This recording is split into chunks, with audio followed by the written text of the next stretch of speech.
നടി പാർവതി തിരുവോത്ത് അവർക്കിപ്പോൾ 36 വയസ്സായി.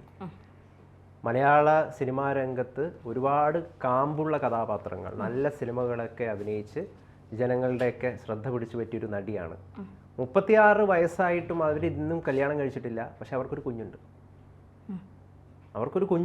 36 വയസ്സായ പാർവതി തിരുവോത്തിന്, കല്യാണം ഇതുവരെ കഴിച്ചിട്ടില്ലാത്ത പാർവതി തിരുവോത്തിന് ഒരു കുഞ്ഞുണ്ട്. ആ കുഞ്ഞിപ്പോൾ എവിടെയാണുള്ളത്? ഗൗതം, കുഞ്ഞുണ്ടാവാൻ കല്യാണം കഴിക്കണമെന്നില്ല. ഏത് തരത്തിലും കുഞ്ഞുണ്ടാക്കാനുള്ള ഇപ്പോൾ മാർഗങ്ങളൊക്കെ ഉള്ള സ്ഥിതിക്ക് ഒരു താലിച്ചരടിൽ ബന്ധം തീർത്തുകൊണ്ട് കുഞ്ഞുണ്ടാക്കണം എന്നൊക്കെ, അതൊക്കെ പഴയ ഇപ്പോഴത്തെ ന്യൂജൻ കുട്ടികളൊക്കെ വലിയ രീതിയിൽ, ഇപ്പോൾ പാർവതി ന്യൂജൻ ആണെന്ന് അവരുടെ ഇപ്പോഴത്തെ രീതിയൊക്കെ അനുസരിച്ച് അവരുടെ ന്യൂജൻ രീതിയിലാണ് സഞ്ചരിച്ചുകൊണ്ടിരിക്കുന്നത്. വസ്ത്രധാരണത്തിലായാലും ഡ്രസ്സിങ്ങിൻ്റെ ആയാലും സംസാരത്തിലാണെങ്കിലും ഇപ്പോൾ നോട്ട്ബുക്കിൽ വന്ന പാർവതിയല്ല. മനുഷ്യരൊക്കെ ഓരോ മാറ്റങ്ങൾ. ഇപ്പോൾ പണ്ട് നമ്മളെ കാണുമ്പോൾ ഞാനൊക്കെ ചിന്തിക്കും എൻ്റെ മാറ്റത്തെക്കുറിച്ചൊക്കെ. ഒരു 10 ചന്ദനക്കുറിയൊക്കെ തൊട്ട് ഷോളൊക്കെ ഇങ്ങനെ ഇട്ട് പിന്നെ ഒരു കുലസ്ത്രീ മോഡൽ വന്നുകൊണ്ടിരുന്ന ഞാൻ ഇത്രയൊക്കെ മാറിയില്ലെന്ന്, എന്നെ മാറ്റിയത് എൻ്റെ ജേർണലിസം ഫീൽഡാണ്. ഇത്രയൊക്കെ മാറിയില്ലെന്ന് ഞാൻ തന്നെ ചിന്തിക്കും. ഇതിൻ്റെ താഴെ ഇനി കമൻറ്റുകളുമായി വരുന്ന കമൻറ്റോളികൾക്ക് മറുപടി പറയാൻ എനിക്ക് സമയമില്ല എന്നാലും പറയുകയാണ്. അതുകൊണ്ട് പാർവതി മാറും. കുട്ടികളുണ്ടാവാൻ കല്യാണമൊന്നും കഴിക്കേണ്ട, അല്ലാതെ തന്നെ കുട്ടി ഉണ്ടായിക്കോളും. നിന്റെ അടുത്ത സംശയം ചോദിക്കും. ധന്യ ഇങ്ങനെ കമന്റോളികളെ പേടിച്ചിട്ട് മറുപടി പറയാതെ ഇരിക്കരുത് എന്നാണ് എനിക്ക് പറയാനുള്ളത്. എനിക്ക് കമന്റോളികളെ പേടി. ഈ കുഞ്ഞ് എവിടെയാണെന്നുള്ളതാണ് എന്റെ സംശയം. കുഞ്ഞുണ്ടെന്ന് നമുക്കറിയാം. കുഞ്ഞുണ്ട് പാർവതിക്ക് ഒരു കുഞ്ഞുണ്ട്. അത് പാർവതിയുടെ ശരീരത്തിന്റെ ഏതോ ഭാഗത്തുണ്ട് എന്നുള്ളതാണ്. അതായത് ഏതോ ഭാഗത്ത് കുഞ്ഞ് ഇതുവരെ പുറത്തു വന്നിട്ടില്ല. പുറത്തു വരാതെ അവിടെ കിടക്കുകയാണ്. അതായത് കുറെ അത് മാത്രമല്ല, ഈ കുഞ്ഞ് ഉണ്ടായിട്ട് ഒരുപാട് വർഷങ്ങളായി എന്നുള്ളതാണ് വേറൊരു പ്രത്യേകത. അതാണ് ഞാൻ ഗൗതമിനോട് വർഷങ്ങളായി. ഗൗതമിനെ ജനിച്ചതിന് ശേഷം എത്ര വയസ്സ് മുതലുള്ള കാര്യങ്ങളാണ് ഓർമ്മയുള്ളത്? എനിക്കൊരു 6ാം ക്ലാസ് മുതലുള്ള കാര്യങ്ങൾ. 6ാം ക്ലാസ് മുതലുള്ള കാര്യങ്ങൾ എനിക്ക് എൻ്റെ അറിവിൽ അതും ക്ലിയർ അല്ല. ശരിക്കും പറഞ്ഞു കഴിഞ്ഞാൽ ഒരു 8ാം ക്ലാസ് മുതലുള്ള 8ാം ക്ലാസ് മുതലുള്ള കാര്യങ്ങളാണ്. അതായത് ഒരു 13-14 വയസ്സിനകത്തുള്ള കാര്യം. എനിക്ക് ഒരു സാധാരണ മനുഷ്യൻ എനിക്ക് തോന്നുന്നു അങ്ങനെയൊക്കെ ആയിരിക്കും. എനിക്കൊരു 4ാം ക്ലാസ്സിലുള്ള കാര്യങ്ങൾ, കാരണം ആ അവിടുത്തെ ഒരു നമുക്ക് ഏറ്റവും ഇഷ്ടപ്പെട്ട ടീച്ചർമാരുടെ മുഖമൊന്നും നമ്മളെ മനസ്സിൽ നിന്ന് പോലും, അങ്ങനത്തെ 1-2 കാര്യങ്ങൾ, അങ്ങനെ എന്തെങ്കിലുമൊക്കെ കാര്യങ്ങൾ മാത്രമേ എനിക്ക് ഓർമ്മയുള്ളൂ. എനിക്ക് 7ാം വയസ്സൊന്നും എനിക്ക് ഓർമ്മയേ ഇല്ല. അപ്പൊ ഇപ്പൊ ആളുകൾ ചോദിക്കുന്നു നിനക്ക് ഓർമ്മയില്ല എന്ന് പറഞ്ഞു. അവർക്ക് ഓർമ്മ ഉണ്ടാകുമായിരിക്കും. പക്ഷെ 7ാം വയസ്സിൽ എനിക്കൊരു കുഞ്ഞുണ്ടാകും. ആ കുഞ്ഞിന്റെ പേര് ഇന്നതായിരിക്കും. ആ പേര് 7 വയസ്സിൽ പച്ച കുത്തി എന്നൊക്കെ പറയുമ്പോ പടച്ച തമ്പുരാനെ എന്തെല്ലാം തള്ളു കേൾക്കണമെന്നാണ് ഞാൻ ആലോചിക്കുന്നത്. തള്ളാണോ പാർവതി നടത്തുന്നതെന്ന് നമുക്ക് അറിയില്ല. എങ്കിലും അവരൊരു ആഗ്രഹം, ഒരു വല്ലാത്ത ആഗ്രഹം അവർ പ്രകടിപ്പിച്ചിരിക്കുകയാണ്. അവർക്ക് 7ാം ക്ലാസ്സിൽ പഠിക്കുമ്പോൾ മുതലേ ഒരു കുഞ്ഞിനെ കുറിച്ച് അവർ സ്വപ്നം കാണാറുണ്ട്. ആ കുഞ്ഞൊരു പെൺകുട്ടിയായിരിക്കണം. ആ കുഞ്ഞിനൊരു പേര് വരെ 7ാം ക്ലാസ്സിൽ കണ്ടെത്തി. 7 വയസ്സിൽ കണ്ടെത്തി. ശരീരത്തിൽ പച്ച കുത്തി. പേര് പോലും 7 വയസ്സിൽ കണ്ടെത്തി. എനിക്ക് ഏത് കുഞ്ഞാണ് വേണ്ടത്, ആ കുഞ്ഞിന് എന്താണ് പേരിടേണ്ടത്, അത് ശരീരത്തിൽ പച്ച കുത്തി എന്നാണ് പാർവതി തിരുവോത്ത് ഒരു മാധ്യമത്തിന് നൽകിയ അഭിമുഖത്തിൽ പറയുന്നത്. ശരിക്കും നമ്മൾക്ക് കേൾക്കുമ്പോൾ പലപ്പോഴും അത്ഭുതം തോന്നുന്നു. എനിക്ക് തോന്നുന്നു പാർവതിക്ക് 36 വയസ്സുള്ള കുറച്ചുകൂടെ പഴയ കാലഘട്ടത്തിലേക്കാണ് പോകുന്നത്. കുറച്ചുകൂടെ 90s ആ കാലഘട്ടമായിരിക്കും. ഒരു 85, 86, 87 ആ കാലഘട്ടത്തിലായിരിക്കും. 1987, 88 ആ കാലഘട്ടത്തിലായിരിക്കും. അപ്പൊ ആ കാലഘട്ടത്തിലൊക്കെ ഒരു ടെക്നോളജി വലുതായിട്ട് വളർന്നിട്ടില്ല.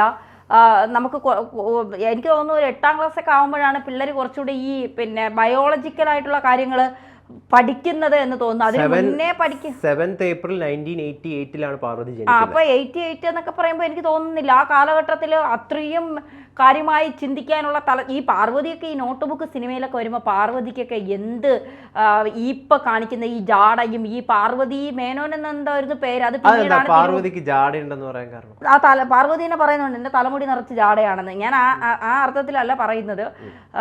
പിന്നെ പാർവതിക്ക് ജാടയുണ്ടോന്ന് ചില അവസരങ്ങളിൽ എനിക്ക് തോന്നിയിട്ടുണ്ട്.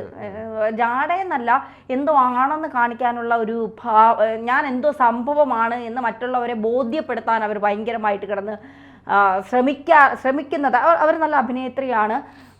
പിന്നെ അവർക്ക് അപ്പുറം ഒരു അഭിനേത്രി അങ്ങനെയൊന്നും ഞാൻ ചിന്തിച്ചിട്ടില്ല. അവർ നല്ല അഭിനേത്രിയാണ്. കൊടുക്കുന്ന കഥാപാത്രങ്ങളൊക്കെ നന്നായിട്ട് ചെയ്യാൻ അവർ ശ്രമിക്കുന്നുണ്ട്. ചിലർക്ക് അവരെ ഇഷ്ടമാണ്, ചിലർക്ക് അവരെ താല്പര്യമില്ല, ചിലർക്ക് അവരുടെ അഭിനയം ഇഷ്ടമാണ്, ചിലർക്ക് അവരുടെ പേഴ്സണൽ വ്യക്തിപരമായ അവരെ താല്പര്യമില്ലാത്തവരുണ്ട്. അതൊക്കെ മറ്റുള്ള വശങ്ങളാണ്. പക്ഷേ നോക്കൂ, അഭിപ്രായം പറഞ്ഞതിന്റെ പേരിൽ, ഈ ജാടയുണ്ടെന്നതിന്റെ പേരിൽ ഒരുപാട് അവസരങ്ങൾ പാർവതിക്ക് നിഷേധിക്കപ്പെട്ടിട്ടുണ്ട്. അതൊരു സത്യമാണ്. അവർ തന്നെ അത് വെളിപ്പെടുത്തുന്നുണ്ട്. അതിൻ്റെ വളരെ അനുഭവം, വളരെ മോശപ്പെട്ട അനുഭവത്തിലൂടെ പാർവതി കടന്നുപോയിട്ടുണ്ട്. നോക്കൂ, സ്ത്രീ എന്ന് പറയുന്നത് പുരുഷന്റെ കീഴിൽ അടിമത്വം സ്വീകരിച്ച് ജീവിക്കേണ്ടവളല്ല എന്ന ഒരു ധാരണയിൽ നിന്ന് മുന്നേറി സമൂഹത്തിലിറങ്ങി ശബ്ദിക്കാൻ തുടങ്ങിയ ഒരു സ്ത്രീ സമൂഹത്തിന്റെ പ്രതിനിധിയാണ് പാർവതി എന്ന് പറയുന്നത്. അതിനെ നമ്മൾ ഒരിക്കലും ജാടയായിട്ട് കൺസിഡർ ചെയ്യേണ്ടതിന്റെ ആവശ്യമില്ല. മുന്നേറുക എന്ന് പറയുന്ന പുരുഷ സമൂഹത്തിനിടയിൽ പുരുഷന്മാര് നിയന്ത്രിക്കുന്ന ഒരു സമൂഹത്തിനിടയിൽ സ്ത്രീ മുന്നേറുക എന്നൊരു ഉദ്ദേശത്തോടു കൂടിയാണ് ഇവര് പ്രവർത്തിക്കുന്നത് എന്നാണ് ഇവര് തന്നെ പറയുന്നത്.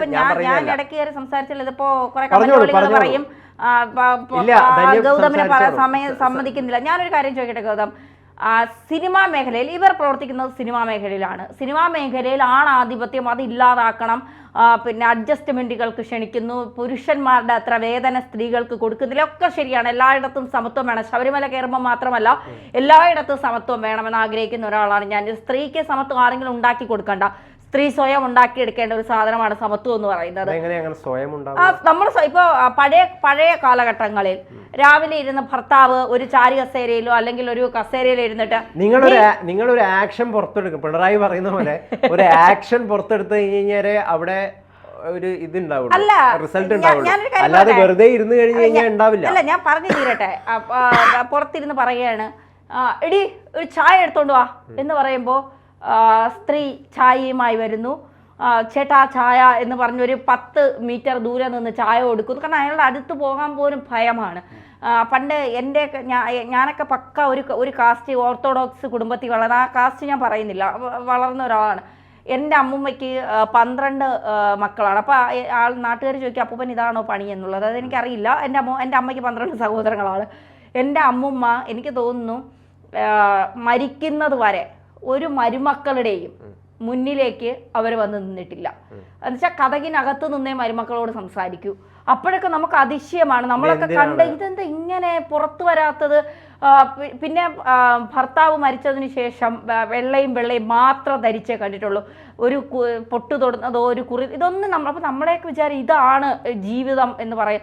അവിടെ നിന്നൊക്കെ പെൺകുട്ടികൾ ഒരുപാട് മാറിയെന്ന് പറഞ്ഞാൽ അവർ സ്വയം മാറി. ആരും മാറ്റേണ്ടതല്ല.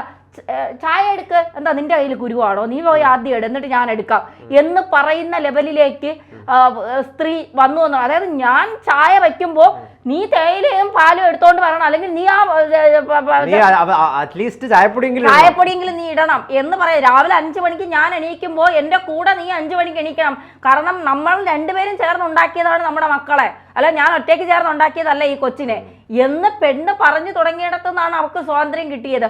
അല്ലാതെ നമ്മൾ ഒരിടത്ത് ഇരുന്നിട്ട് എനിക്ക് സ്വാതന്ത്ര്യം വേണം, എനിക്ക് സമത്വം വേണം, ഞാൻ ഇവിടെ ഇങ്ങനെ ഇരിക്കും, ഇതൊന്നും പാർവതി അടക്കമുള്ളവർ പ്രതിനിധീകരിക്കുന്ന WCC അവരുടെ ഒരു മുന്നേറ്റത്തിന്റെ ഭാഗമായിട്ടാണ് ഈ ഹേമ കമ്മിറ്റി റിപ്പോർട്ട് അടക്കം വലിയ രീതിയിൽ അങ്ങനെ ഒരു അന്വേഷണ കമ്മിറ്റിയെ സർക്കാർ നിയോഗിക്കുകയൊക്കെ ചെയ്യുന്നത്. അതിന്റെ കയ്യടികളൊക്കെ ആ സമയങ്ങളിൽ ഈ റിപ്പോർട്ടിന്റെ പുറത്തു വന്ന കുറെ കാര്യങ്ങളുണ്ടല്ലോ, ആ സമയത്തൊക്കെ WCCക്ക് വലിയ കയ്യടികൾ പല ആളുകളും നൽകുന്നുണ്ടായിരുന്നു. അപ്പം അങ്ങനെ ഒരു വലിയൊരു സ്ത്രീ സമൂഹം, പോരാട്ടത്തിന്റെ വീര്യവുമായിട്ട് മുന്നിട്ടിറങ്ങുന്ന ഒരു സ്ത്രീ സമൂഹം, അവരെ പലവർക്കും ഫെമിനിസ്റ്റുകൾ എന്നൊക്കെ പറഞ്ഞിട്ട് പല ആൾക്കാരും കളിയാക്കുന്നുണ്ട് അവരെ. അതെന്തോ ആയിക്കോട്ടെ, എന്തായാലും സ്ത്രീകൾ പോരാടട്ടെ. നമ്മുടെ വിഷയത്തിലേക്ക് വന്നു കഴിഞ്ഞാൽ അതിൽ ഒരു കാര്യം കൂടെ ചോദിച്ച് നമുക്ക് പോവാം.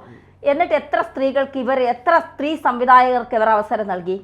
എത്ര സ്ത്രീകളെ ഈ പറയുന്നവരുടെ കൂട്ടത്തിലുള്ള ഒരു സ്ത്രീയുടെ കാരവാനിൽ പിന്നെ ജൂനിയർ ആർട്ടിസ്റ്റ് യൂറിൻ പാസ് ചെയ്യാൻ കയറിയപ്പോഴാണ്, ഒരു തവണ കയറിയപ്പോൾ രണ്ടാമതവരെ കയറ്റിയില്ല. ഈ പറയുന്നവർ ഈ സമത്വത്തിന് വേണ്ടിയും ഈ പുരുഷാധിപത്യത്തിനെ അടിച്ചമർത്താൻ വേണ്ടിയും ഇതിന്റെ ഒന്നും ആവശ്യമില്ല. നമ്മൾ സംസാരിക്കേണ്ട രീതിയിൽ ഞാനൊരു കാര്യം ചോദിച്ചോട്ടെ, പണ്ട് മാധ്യമ പ്രവർത്തകർക്കിടയിൽ എത്ര സ്ത്രീകളെ നമുക്ക് എടുത്തു പറയാനുണ്ട്? എത്ര സ്ത്രീകൾ ഇന്ന് ഏറ്റവും കൂടുതൽ എടുത്തു പറയുന്നത് സ്ത്രീകളുടെ പേരാണ്. അത് അവർ സ്വയം ഉണ്ടാക്കിയെടുത്തതാണ്.